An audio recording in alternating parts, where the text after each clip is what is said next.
4 powerhouse talks. Did they disappoint or did they blow your mind?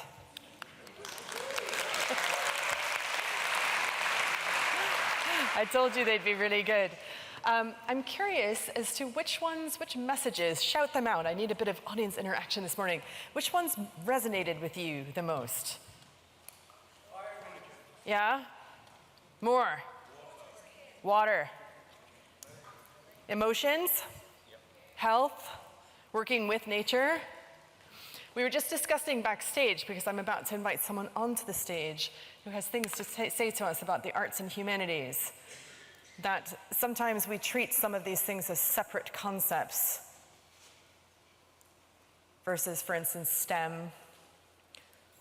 When actually, this is all part of the same parcel, and it can sometimes hurt us to cut off those parts of ourselves and to bring them back in to the design process, and design thinking feels wonderful and integrative. So I found this session just so positive and wonderful. And so I would like now to welcome onto the stage someone who's going to really take that to the next level, I hope, in his remarks. This is Professor Christopher Smith. He's the Executive Chair of the Arts and Humanities Research Council, which sponsors some of the most cutting-edge research in this country. It's just wonderful to share a message about the government's innovation body and the emphasis it's placing on design. So please join me in welcoming him to the stage.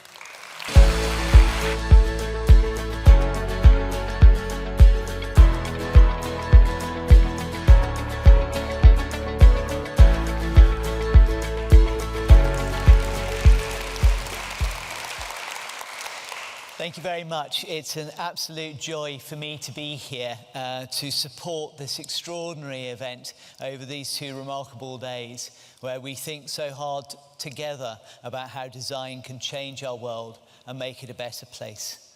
Let me start with the Arts and Humanities Research Council. What is the AHRC? We are a research funder. We fund research in arts and humanities. We're delightfully close to our name. We sit as part of UK Research and Innovation with our cousin funders, Innovate UK and the Natural Environmental Research Councils, which are also sponsoring this event. But Arts and Humanities has a very special place in UKRI. We may be, in fact we are, the smallest research council in terms of money, but our remit is enormous. We study everything that humans have ever done, thought, sung, written on a wall or in a book or in a computer. And we look to the past to inform the present and reimagine our future, not just for us in this room or in this country, but right across the world, not just for our generation, but for future generations too. And that generous remit that we have and our approach to funding naturally took us to support design. We are proud to have supported the Design Council, which are the brilliant organisers of this event, and I do want to add my thanks to everybody else, everyone in Design Council, who are doing such an amazing job to bring us all together. Bravo to them.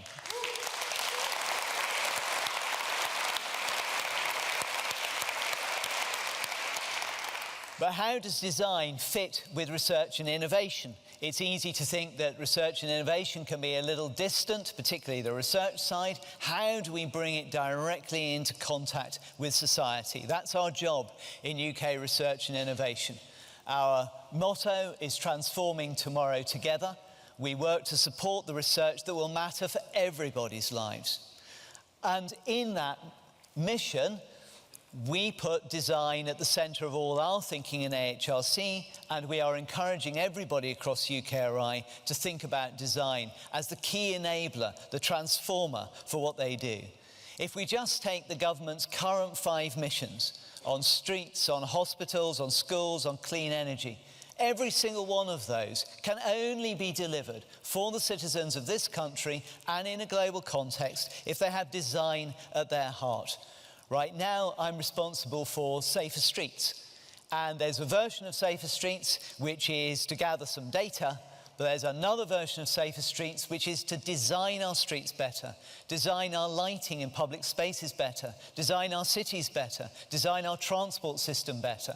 And all of that is informed by what I think is the key aspect that makes great design: care.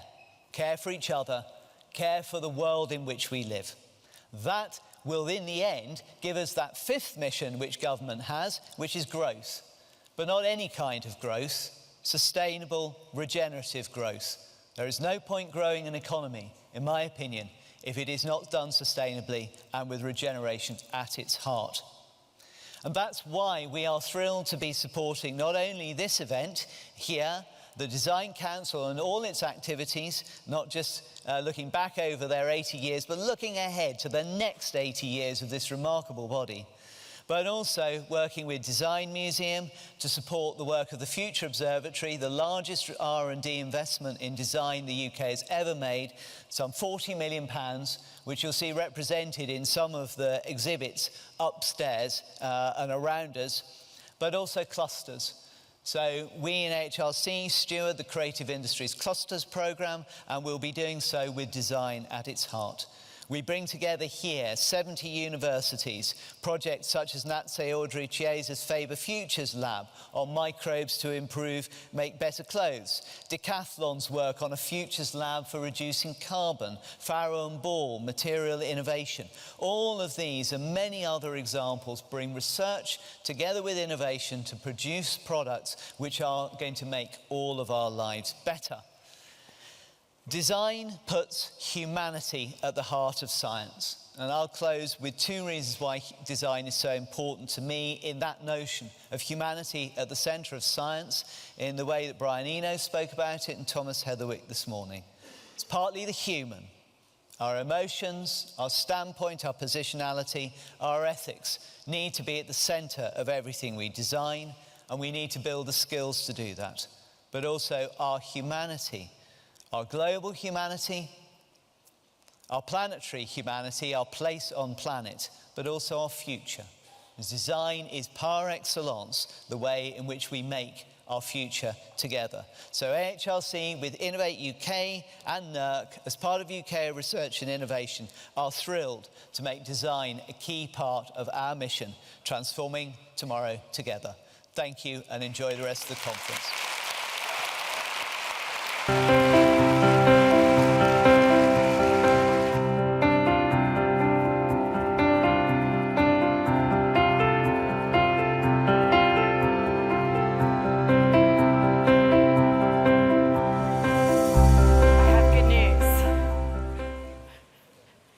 For a coffee break. Thank God. No, you have until 11:30 to refresh yourselves, take a comfort break, chats, etc.